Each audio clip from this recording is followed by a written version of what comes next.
Hello everyone. In the last video we have seen the characteristics of typical cervical vertebrae. Now today we will be learning about the first cervical vertebra or the atlas vertebra, which is one among the atypical cervical vertebra.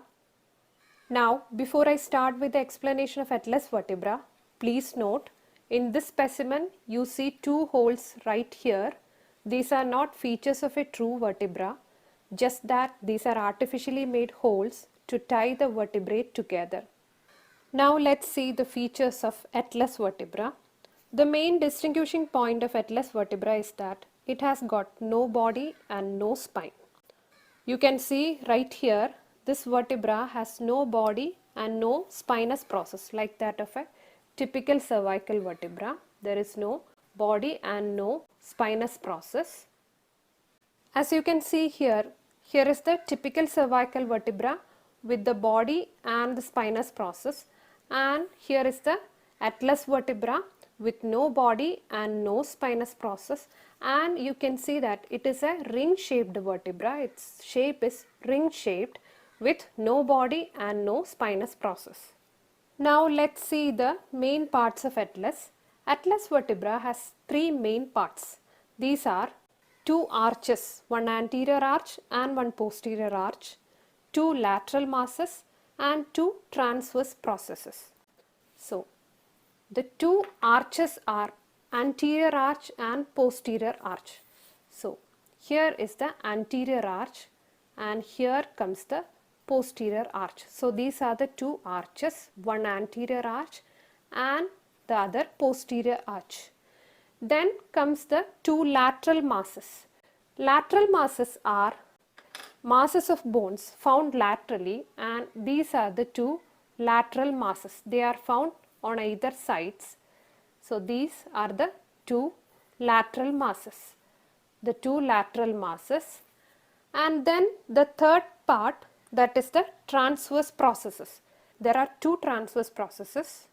The transverse processes, as you know, they project transversely from either sides. So these are the two transverse processes. The two transverse processes, and you can see the foramen transversarum piercing the transverse process. So there is the foramen transversarum, which is the characteristic feature of the cervical vertebrae present in the transverse process. The anterior arch is short while the posterior arch is long and curved. So this is how you distinguish between the anterior arch and the posterior arch. Here you can see right here the anterior arch is short while the posterior arch is long and it is also curved. Now about the lateral masses, there are two lateral masses on either sides. The lateral masses, they consist of the superior and inferior articular facets. So the superior articular facets and the inferior articular facets, they are located on the lateral masses. So the facets which you see right here, these are the superior articular facets, and at the inferior aspect of the lateral mass here, these are the inferior articular facets. Okay. So the superior articular facets are located at the superior aspect of the lateral masses, and the inferior articular facets are located at the inferior aspect of the lateral masses. And then here are the two transverse processes, the two transverse processes with the foramen transversarum in it. Now, before going into the details about each of these parts, let's identify the anatomical position of the bone. Now, as I told earlier, the anterior arch is short while the posterior arch is long and curved. So, you can conclude that this is the anterior aspect of the bone and this is the posterior aspect. So, the anterior arch, which is short, it comes anteriorly, and the posterior arch, which is long and curved, it comes posteriorly. Then the superior articular facet is concave, kidney shaped, while the inferior articular facet is slightly concave, round and flat. Okay, so we have already distinguished the anterior and posterior aspects of the bone. Now we need to distinguish the superior aspect and the inferior aspect of the bone. So how do you distinguish the superior aspect and the inferior aspect of the bone? That is by locating the superior and inferior articular facets. So as I told, the superior articular facets are located on the superior aspects of the lateral masses, while the inferior articular facets are located on the inferior aspects of the lateral masses. And the superior articular facets, they are concave and kidney shaped. So you can see right here, they are concave, there is a deep concavity, these are concave and they are kidney shaped. Now look at this specimen, you can elicit the kidney shape more clearly here. See the kidney shape, and these facets are almost deeply concave. Okay, so the superior articular facet is concave and kidney shaped, while the inferior articular facet, you can see the inferior articular facet right here, which is located in the inferior aspects of the lateral masses. The inferior articular facet is only slightly concave. So when you feel, you can understand that it is only slightly concave and it is nearly round in shape. The shape is nearly round. The shape of superior articular facet was kidney shaped, and here it is nearly round in shape, and it is flat. It is flat. It is slightly concave and almost flat, and the shape is round. So this is how you distinguish between the superior and inferior articular facets and thereby the superior and inferior aspects of the bone.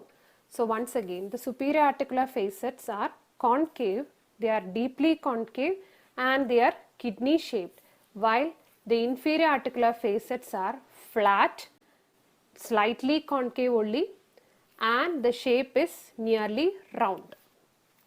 Now we are going to see in detail each part of the atlas vertebra. First, let's look into the two lateral masses. The lateral masses are of two in number, located on either sides, lying obliquely between the two arches.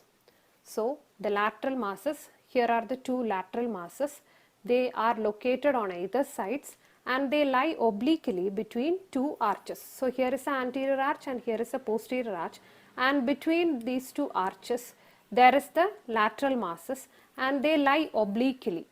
You can see the position, they are lying obliquely in between the two arches, and the two lateral masses are connected to each other in front by the anterior arch and behind by the posterior arch. So in front, the two lateral masses are connected to each other by the anterior arch, and behind, the two lateral masses are connected to each other by the posterior arch.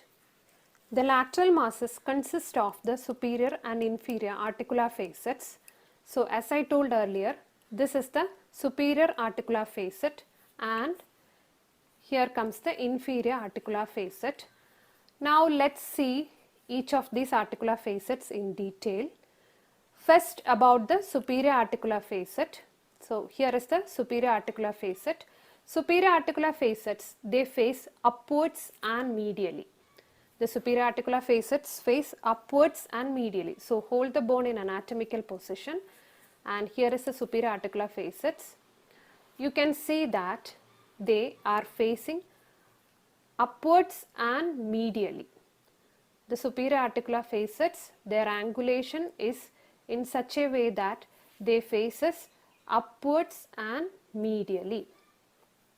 The superior articular facets, they face upwards and medially. And then we have already seen the shape of the superior articular facets. They are kidney shaped, they are concave and kidney shaped. So here in this specimen, you can see the kidney shape. So the superior articular facets are concave, they are almost deeply concave, and they are kidney shaped. The facets are kidney shaped. The superior articular facets articulate with the condyles of occipital bone to form the atlanto-occipital joints, one on each side. So now we are going to see the articulation of the superior articular facets. The superior articular facets articulate with the occipital bone. So here is the occipital bone. It is one among the skull bones, and this occipital bone consists of these features. These are the condyles of occipital bone, one on each side, and these condyles of occipital bone articulate with the corresponding superior articular facets to form the joint, atlando-occipital joint. Now let's see how these occipital condyles are articulating with the superior articular facets. So here are the kidney shaped superior articular facets. Then, noting the anatomical position of the bone, the anterior arch should come anteriorly. So this way.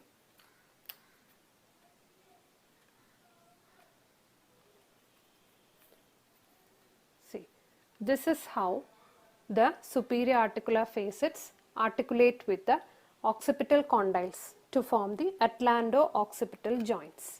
So, atlando-occipital joints, there are two atlando-occipital joints, one on each side, formed between the condyles of occipital bone and with the corresponding superior articular facet. So, this is how the atlando-occipital joints are formed.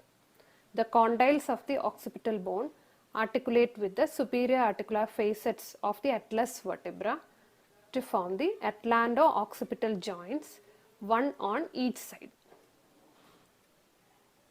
Now let's look into the inferior articular facets. So here are the inferior aspects of the bone, and the facets which you see right here, these are the inferior articular facets. The inferior articular facets, they face downwards and slightly backwards. So the inferior articular facets, when you hold the bone in anatomical position, here are the inferior articular facets, they face downwards and slightly backwards. So their angulation is in such a way that they face downwards and slightly backwards. You can see that they face downwards and slightly backwards.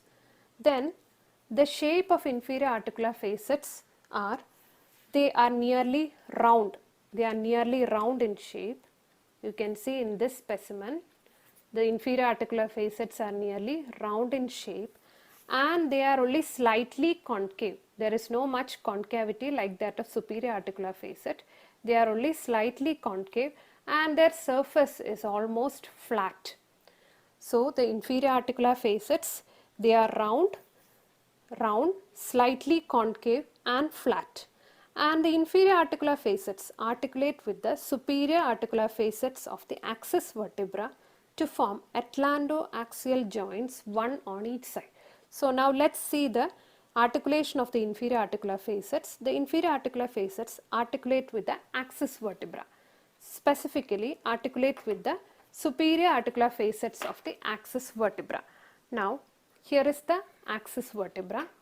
This is the second cervical vertebra or the axis vertebra, and these two facets which you see here, these are the superior articular facets of the axis vertebra, and the inferior articular facets of the atlas vertebra articulate with the superior articular facets of the axis vertebra to form the atlando-axial joint. So in this way, the atlando-axial joint is formed. Let's see another specimen.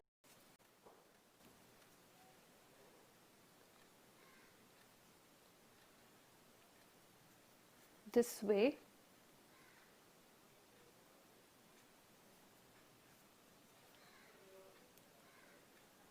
The atlando-axial joint is formed.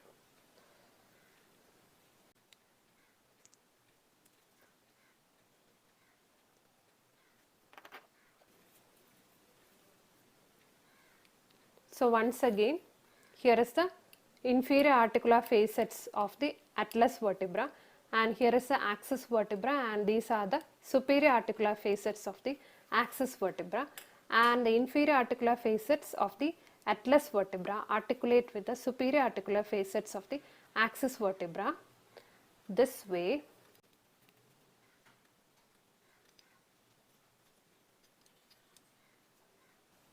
And this joint formed is the atlantoaxial joint. Atlantoaxial joint, the joint between atlas and axis, and in that sense the joint is named as atlantoaxial joint. Now coming back, we were discussing about the lateral masses, and we have seen the superior articular facets and inferior articular facets, which are parts of lateral masses. Then the medial surface of the lateral masses presents a small tubercle. So these are the two lateral masses, and here comes the medial surface of the two lateral masses. The medial surface of the two lateral masses, there you can see a tubercle. You can see a tubercle here, and there is a tubercle on the medial side of the other lateral mass.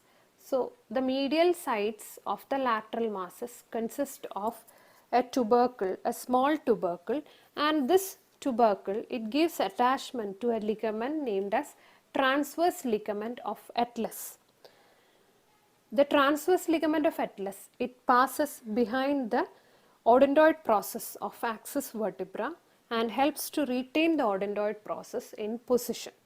So here is the medial surface of the lateral mass, and the medial surface of the lateral masses consist of a small tubercle, and this small tubercle gives attachment to a ligament named as transverse ligament of atlas, and this transverse ligament of atlas, it takes origin from one medial tubercle and it gets attached to the other medial tubercle. So it extends in between the two medial tubercles. Okay. Now the axis vertebra. So here is the axis vertebra, and axis vertebra consists of a process here, this process which you can see right here, and this process is called as odontoid process. So when the atlas vertebra articulates with the axis vertebra this way, you can see that the odontoid process, it comes near the anterior arch. It is attached near to the anterior arch. Now the medial tubercle, which is present on the medial surface of the lateral mass, here this is the medial tubercle, and here on this side this is the medial tubercle, and there is the transverse ligament of atlas extending between these medial tubercles, and this transverse ligament of atlas, it helps to retain the odontoid process in position. This transverse ligament of atlas, it passes behind the odontoid process and it helps to retain the odontoid process in position.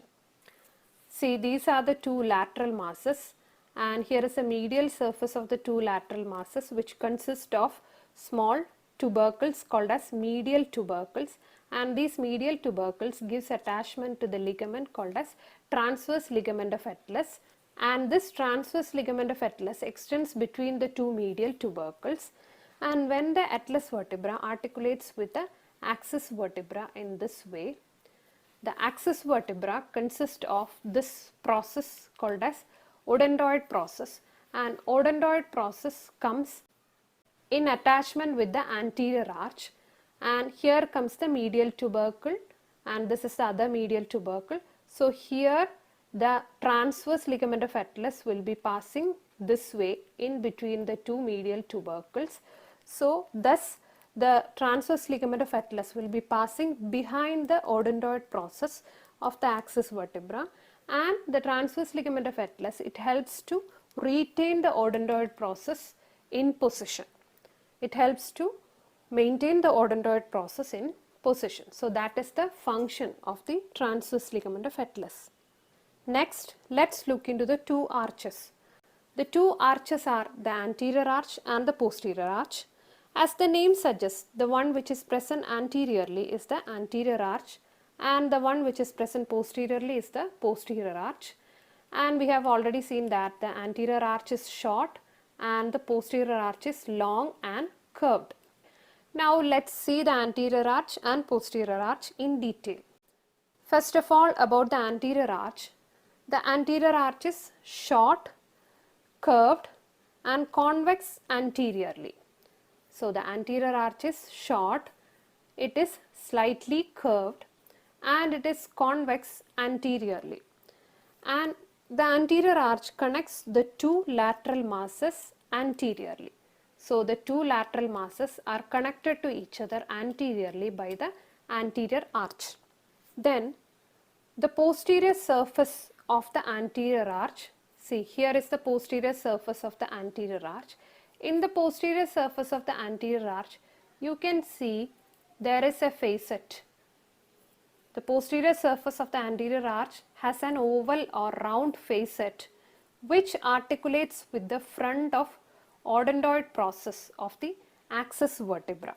So here this is the posterior surface of the anterior arch and you can see a facet here which is round or oval in shape, and this facet, it articulates with the anterior aspect of the odontoid process of the axis vertebra when the atlas and axis vertebra are articulated to each other.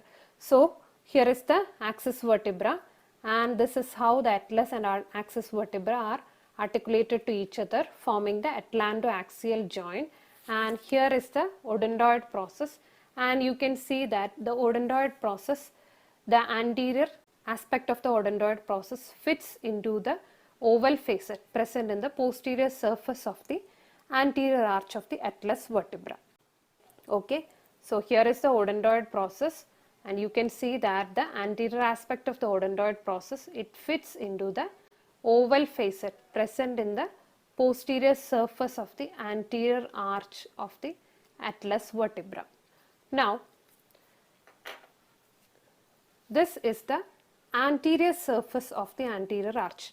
Okay, so we have just seen the posterior surface of the anterior arch where a oval facet is present, and now let's look into the anterior surface of the anterior arch.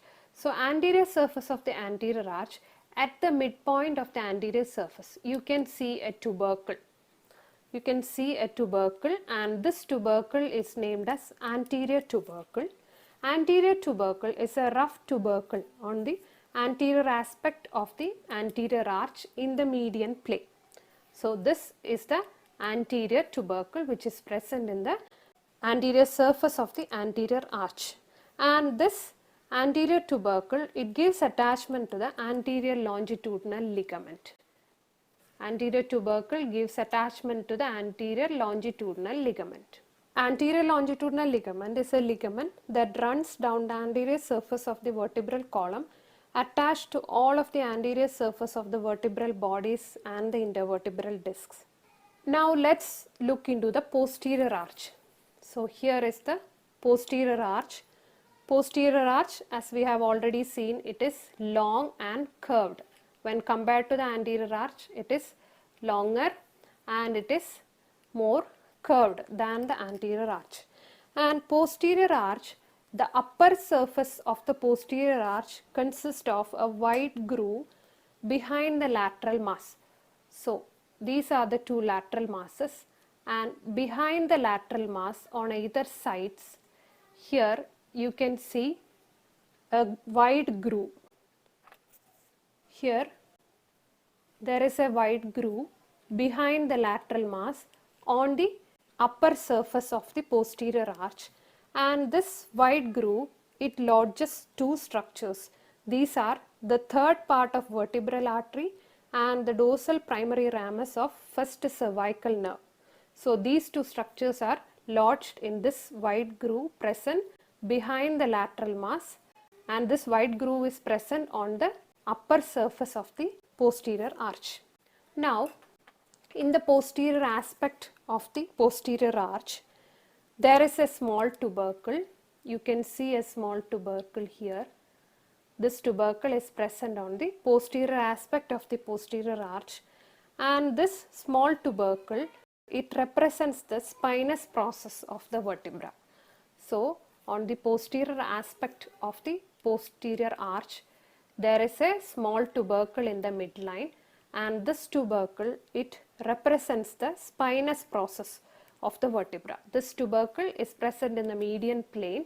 It represents the spinous process of the vertebra. Then this posterior tubercle, it gives attachment to the ligamentum nuchae. Now let's see about the transverse processes.